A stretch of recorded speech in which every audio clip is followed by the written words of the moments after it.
자, 18번 알고리즘, 자바 형태의 알고리즘 코드가 나왔는데 한번 분석해 보도록 하겠습니다. 에디터 이클립스 편집창에 코드를 복사를 해 놨고요. 하나씩 디버깅을 해 볼게요.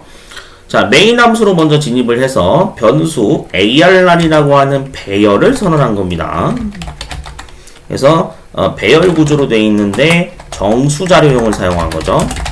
왜냐하면은 int라고 하는 것은 정수 타입을 얘기하는 거죠. 네, 그래서 인티저의 줄임말이라고 보시면 되겠습니다. 자, 그런데 이제 인덱스를 여기다가 지정을 해줘야 돼요. 인덱스라고 하는 것은 말 그대로 저장 공간을 얘기하는 겁니다. 그래서 몇 번 배열이냐, 그 이제 위치 주소를 얘기하는 거죠. 여기 0번부터 출발을 합니다. 0, 1, 2, 3, 4, 5까지. 이렇게 하면은 6개가 정확히 만들어졌죠. 그래서 각각 앞에서부터 순서대로 저장합니다. 1, 2, 3, 4, 5, 6 이렇게 저장한 거라고 보시면 될 것 같아요. 자, 그러면은 배열 변수는 이렇게 선언을 했고요. 자, 그러면은 여기 밑으로 내려가서 sum이라는 변수도 선언을 했습니다. 그래서 여기다 적을게요. sum이라는 변수는 0이라는 값으로 저장이 되어 있죠. 자, 그 다음에 이제 반복문 키워드가 등장했는데 이게 이제까지 우리가 자주 시험에서 봤던 반복문과 조금 구조가 다르죠. 네, 원래 기존의 반복문을 이제 굳이 매칭을 해서 설명을 하자면 원래 이제 이렇게 했었죠. i는 뭐 0부터 해가지고 세미콜론 찍고 그 다음에 i를 뭐 6보다 작을 때까지 반복을 시키겠다. 그 다음에 또 세미콜론 찍고 i 플러스 플러스 해가지고 이런 식으로 원래 작성하는 방식이 우리가 예전부터 사용하던 고전 방식이죠. 근데 이제 확장 버전에 해당되는 게 있습니다. 그래서 확장 포문이라고 하는 게 있는데 얘는 이제 괄호 열고요. int i까지는 이렇게 했죠. 네. 그러니까 원래는 기존 것도 원래 여기 int i 하면 할 수 있어요. 네. 지역 변수를 해가지고 이렇게 선언하는 거랑 똑같은데 여기까지 똑같고, 근데 이제 여기에서 콜론을 이제 찍습니다. 네, 다른 점이 콜론이 들어가죠. 그래놓고 여기다 arr이라고 이렇게 해놨어요. 자, 그러면은 이제 여러분들이 이거를 그 개념을 이해를 하셔야 되는데 arr이라고 그냥 배열 이름만 지금 명시를 해놓은 거면 이게 어떻게 되냐면 이 배열 전체 사이즈가 지금 6개잖아요. 네, 그래서 인덱스 i 변수가 인덱스 역할을 해서 arr 배열에 0번부터 5번까지죠. 5번까지 접근해서 데이터들을 순차적으로 이제 처리할 수 있도록 반복해주는 구조다라고 알고 계시면 되겠습니다. 이해되셨죠? 그러니까 0번의 데이터 여기 있고 1번 데이터, 2번, 3번 배열, 4번 배열, 5번 배열 이런 식으로 순서대로 접근할 수 있게 도와주도록 코드를 처리한 게 이렇게 적으면은 간단하게 동작이 된다더라. 그렇게 알고 계시면 되겠습니다. 결국에는 이제 위에 거 얘랑 이제 비슷한 맥락이라고 보시면 되겠어요. 문법이 조금 달라서 그러는데 하여튼 일부러 좀 이해를 돕기 위해서 제가 그래서 고전 방식을 적어놨습니다. 그러니까 i가 인덱스 역할을 하는 거예요. 누구의 역할? arr 배열의 인덱스 역할을 하는 겁니다. 아시겠죠? 이거를 꼭 이해하셔야 돼요. 자, 그러면은 한번 보도록 하겠습니다. 그러면 현재 i의 변수는 처음에 뭘 가리키고 있을까요? arr에 당연히 0번부터 이제 접근을 하겠죠. 맞죠? 네. 근데 이거를 이제 이해를 돕기 위해서 i를 일단 제가 그냥 0으로 일단 적어놨고요. 그 다음에 이 arr의 전체 사이즈가 원래 얼마입니까? 마지막 그 번지수가 5번이잖아요. 근데 이제 그거 5번이라고 해서 진짜 5번으로 하시면 안 되고 6보다 작을 때까지가 되는 거겠죠. 이제 기존 옛날 오리지널 방식대로 하면 이렇게 표시가 맞는 거죠. 맞죠? 네.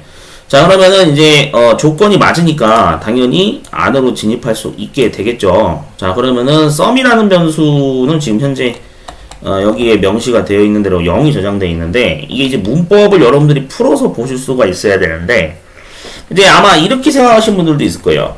sum이라는 변수에다가 저장을 시킬 건데 sum 플러스 i를 한 거와 같은 거다라고 익히 배우셨던 분들은, 제대로 배우신 분들은 이렇게 이제 알고 계시죠.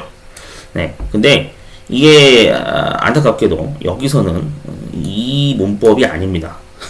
조금 방금 앞에서 제가 설명드린 대로 이게 몰래 우리가 알고 있는 대로는 맞아요. 이 문법이 여기 지금 화면에 적혀 있는 대로, 여기 코드에 적혀 있는 대로 썸 플러스는 i랑 원래 같은 문법이 맞는데, 이게 지금 우리가 쓰고 있는 게 확장 포문이잖아요. 그러니까 여기서는 계산 원리가 어떻게 되는 거냐면은 이 i를 그냥 단순히 i로 보시면 안 되고, i의 역할이 뭐라 그랬어요? ARR 배열의 인덱스 역할이라고 그랬잖아요. 그러니까 ARR의 i 번지의 값과 더하는 거라고 보는 게 원래 맞는 거죠. 정확히는.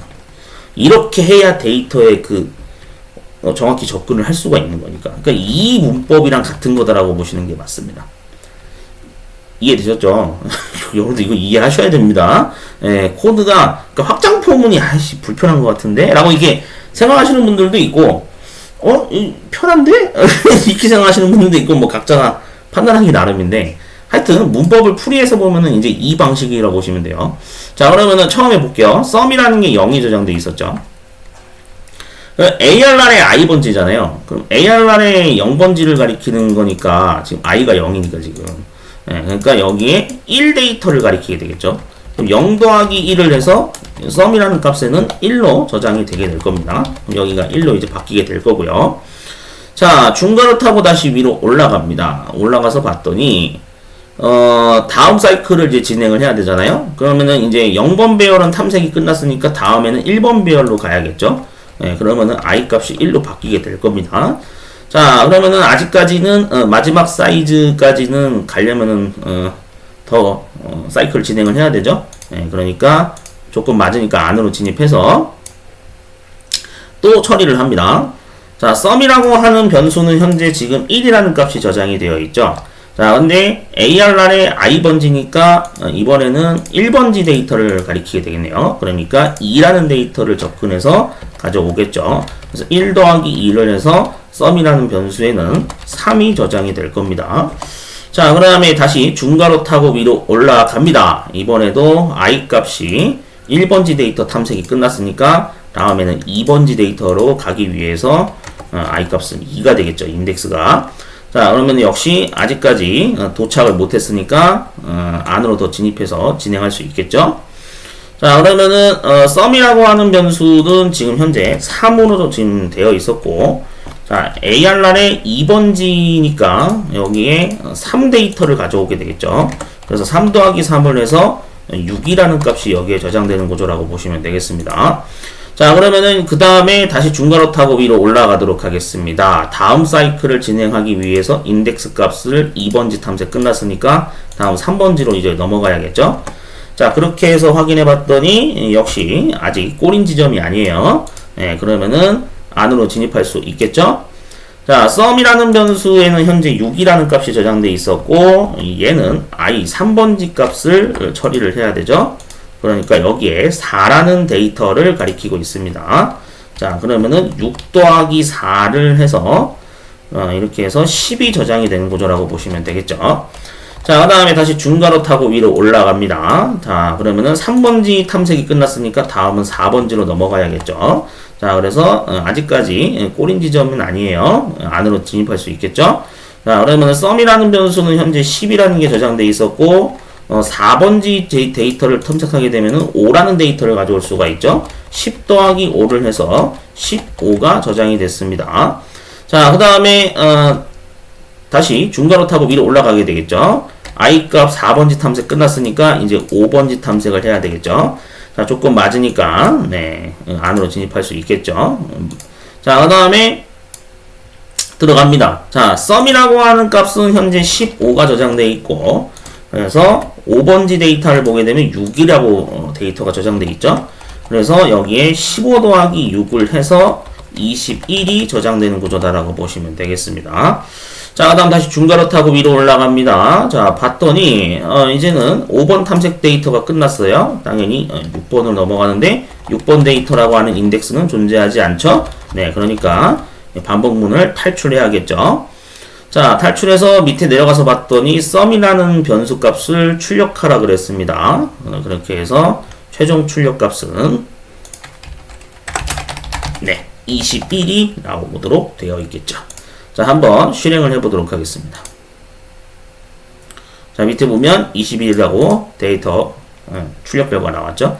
자, 그래서 여러분들이 확장 포문에 대한 거를 좀 이해를 하실 필요가 있습니다. 네, 이게 시험 문제에 이렇게 등장을 한 거기 때문에 반드시 꼭 숙지를 해두실 필요가 있어요. 근데 사실 이게 확장 포문이 한 번 등장한 게 아니고요. 지난 그 과거 시험 회차 몇 회차인지 기억이 안 나는데 그때 스트링 토크나이저 알고리즘 예제인가? 거기서도 그 반복문 그 확장 포문으로 해서 이게 한번 등장한 적이 있는 것 같아요. 제 기억에는. 하여튼 이번에 또 등장을 했는데 정보 처리기 이게 맞나? 기능사 종목에서 아마 이 확장 포문이 한번 등장을 했었고, 그리고 이번에 또 이제 산업기사에서도 이렇게 그 확장 포문이 또 이게 등장을 했다는 얘기는 나중에 또 이제 기사 등급에서도 또 등장을 할 수도 있다는 얘기겠죠. 그러니까 시험 준비하시는 분들이 참고하셔서 알고리즘 분석을 잘 해두시면 될 것 같습니다.